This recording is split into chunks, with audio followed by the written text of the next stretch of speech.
Bonjour à tous, ici Kevin Bergeron pour l'Histoire en bref.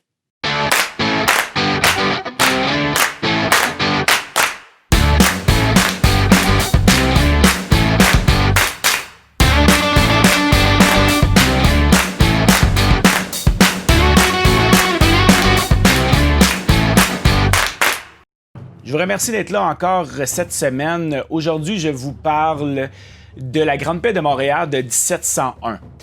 Ce qui est important de comprendre, en fait, pour comprendre la Grande Paix de Montréal, c'est le territoire à cette époque. Donc, comme vous pouvez voir sur la carte maintenant, les Français sont vraiment au nord, près du fleuve Saint-Laurent.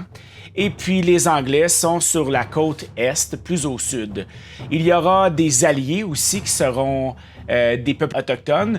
Les alliés des Français seront les Anishinabés, donc des peuples autochtones aussi appelés les Algonquins.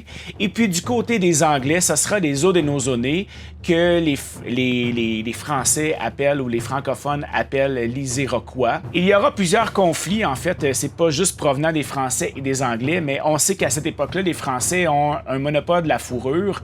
La plupart du commerce de fourrure se produit à Montréal et Montréal est contrôlé par les Français à l'époque, ce qui va faire en sorte de créer une genre de compétition chez les peuples autochtones aussi, puisqu'il y a des alliés des Français, il y a des alliés des Anglais. Plus le conflit va avancer, plus il y aura des guerres entre ces deux peuples-là et inévitablement les Français vont appuyer les Anishinabés et les Anglais vont appuyer les Haudenosaunee de leur côté. Il y aura près d'un siècle d'hostilité entre les deux communautés.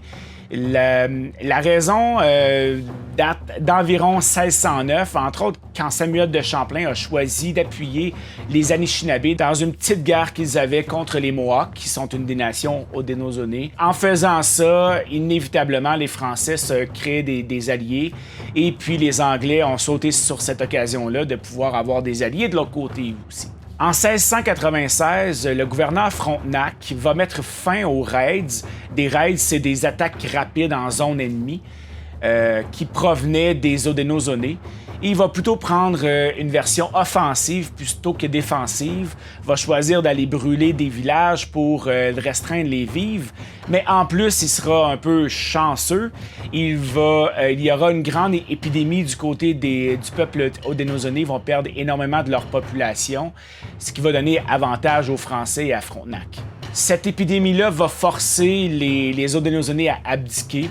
C'est à ce moment-là que les négociations vont commencer entre les Français et les nations autochtones. C'est en 1699 que Louis-Hector de Calière va être nommé gouverneur de la Nouvelle-France à la place de Frontenac.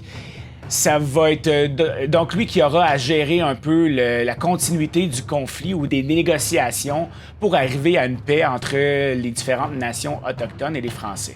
Il va alors inviter 39 nations autochtones à venir à Montréal pour négocier la paix. C'est autour du 22 juillet 1701. Ça dépend des sources, en fait, là, qu'on va voir arriver les premiers canaux autochtones à Sault-Saint-Louis, près de l'île de Montréal. Il y aura donc 1300 représentants autochtones qui vont arriver sur l'île. Faut pas oublier qu'à cette époque-là, il y a environ 1200 habitants sur l'île de Montréal. Je ne sais pas où est-ce que vous habitez, mais imaginez que votre ville double de sa population en environ une semaine. Ça a dû être tout un casse-tête pour la population montréalaise. Après plusieurs semaines de discussion, ce sera le 4 août 1701 qu'on en viendra à un accord. On signera un traité de paix pour les Européens qui voulaient absolument avoir tout décrit. Et pour les peuples autochtones, il y aura des cérémonies autochtones. Il y aura aussi une cérémonie de distribution de ceintures wampum. Pour ceux qui ne savent pas c'est quoi les ceintures wampum, je vous en montre à l'instant. En fait, ce sont des ceintures provenant de la culture autochtone. Ça servait à beaucoup de choses, là. Ça dépend encore une fois de la communauté autochtone et de la situation en tant que telle. Mais ça pouvait servir de monnaie, ça pouvait servir de cadeau, mais ça pouvait servir aussi tout simplement de respect, d'un geste de respect ou tout simplement un signe de paix entre deux nations. Dans cet accord-là, il y aura deux chefs qui ressortiront vraiment du lot. Le premier, c'est le chef Haudenosaunee Awenano, Ce chef-là est important tout simplement parce qu'il voulait vraiment avoir créé la paix, même si en 1699, sa famille au complet avait été tuée par des alliés des Français. C'est ce qu'on appelle être capable de pardonner. Le deuxième chef que je vais vous parler, c'est Kondiaronk, le chef des Wendat.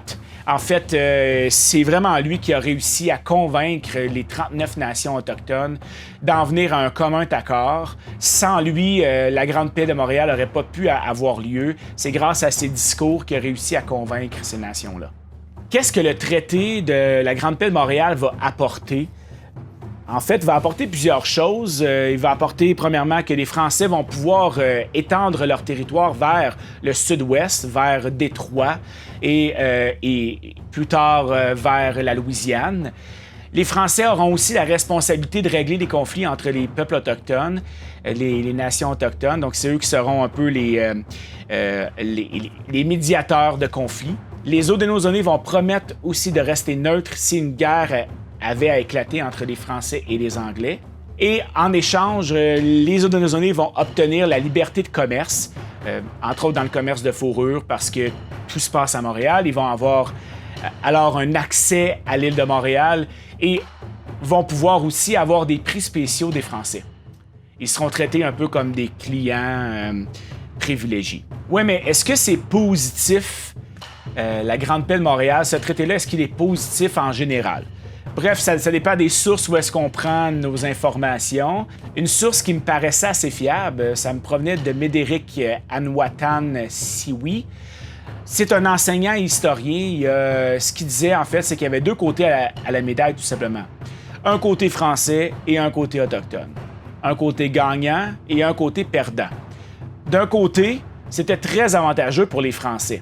Premièrement, ils pouvaient étendre leur territoire vers l'ouest. Ensuite, ils pouvaient eux-mêmes jouer le rôle de médiateur dans les conflits autochtones. Puis encore une fois, on pourrait dire qu'ils faisaient en sorte que c'était dans leur avantage. Et la troisième chose extrêmement importante, c'est que les Haudenosaunee devenaient neutres au lieu d'être alliés aux Anglais, ce qui donnait énormément de pouvoir aux Français. Et les Français n'avaient plus peur de se diriger vers l'ouest et vers le sud. Et si on prend l'autre côté de la médaille, bien, ça revient à ce que j'ai dit un petit peu plus tôt dans la vidéo. C'est vraiment tout simplement que les peuples autochtones vont perdre tranquillement leur culture. Ils vont perdre énormément de pouvoir dans les décisions, dans les règlements de conflits entre les nations. La culture autochtone de règlement de conflits, entre autres le consensus, va vraiment disparaître tranquillement de la culture pré-canadienne. On va s'en aller vraiment plus vers un français contre anglais plutôt que une communauté ensemble. Il y aura vraiment moins de communication entre les Français et les peuples autochtones. Donc, je reviens à la question principale. Est-ce que c'est positif? Ben, c'est positif pour les Français et c'est négatif pour les peuples autochtones. Donc, quand on parle de Grande Paix, on se dit, ben là, la Grande Paix, ça a duré combien de temps? Ben, la Grande Paix, ça a duré même pas 60 ans. En fait, ça va durer jusqu'à la conquête des Britanniques du territoire français. C'est ce qui va mettre fin, en fait, à peu près tous les traités qui ont été mis en place avant et qui va mettre fin à la Grande Paix de Montréal. Pour ce qui est des commémorations, ça va commencer plutôt dans les années 90. C'est vraiment là qu'on va s'intéresser sur le sujet. Ça sera en 1997 qu'un des belvédères du Mont-Royal, la petite montagne sur l'île de Montréal, va être nommé après le chef Wendat Kondiaronk. Pour le 300e anniversaire en 2001, Poste Canada va créer un timbre pour célébrer la Grande Paix de Montréal. Vous pouvez voir un 47 ici dans le bas à droite. Ça représente la valeur du timbre, donc 47 cents. Aujourd'hui, en 2020, un timbre, ça coûte 1,07 $. Donc, c'est une augmentation de 229 %. Mais bon, je pense que je m'égare un peu du sujet, là. Mais moi, j'aime ça les chiffres, que vous voulez que je vous dise. Il y a aussi une exposition au musée de Pointe-à-Calière à Montréal, où était exposé le manuscrit du traité de la Grande Paix de Montréal de 1701. Je pense que cet événement-là, ça représente bien le début de la relation avec les peuples autochtones. Très souvent, on a cette impression-là où est-ce que ça a toujours été quelque chose de négatif, de conflictuel, mais au départ, la relation était relativement bonne. Évidemment, il y avait des conflits, là, mais la relation, il y avait un partage de culture et un respect de culture. ce qu'on ne voit plus après ce traité-là. Aujourd'hui, plusieurs communautés tentent de ravoir cet héritage-là qui a été détruit durant les 300 ans qui ont suivi la Grande Paix de Montréal. Je vous remercie d'avoir été là encore une fois cette semaine pour la Grande Paix de Montréal de 1701. Si vous avez aimé la vidéo, je vous demande, s'il vous plaît, de mettre un pouce en l'air. Si ce n'est pas encore fait, abonnez-vous à ma chaîne. Sinon, je vous revois la semaine prochaine avec une nouvelle vidéo. C'était Kevin pour l'Histoire en bref.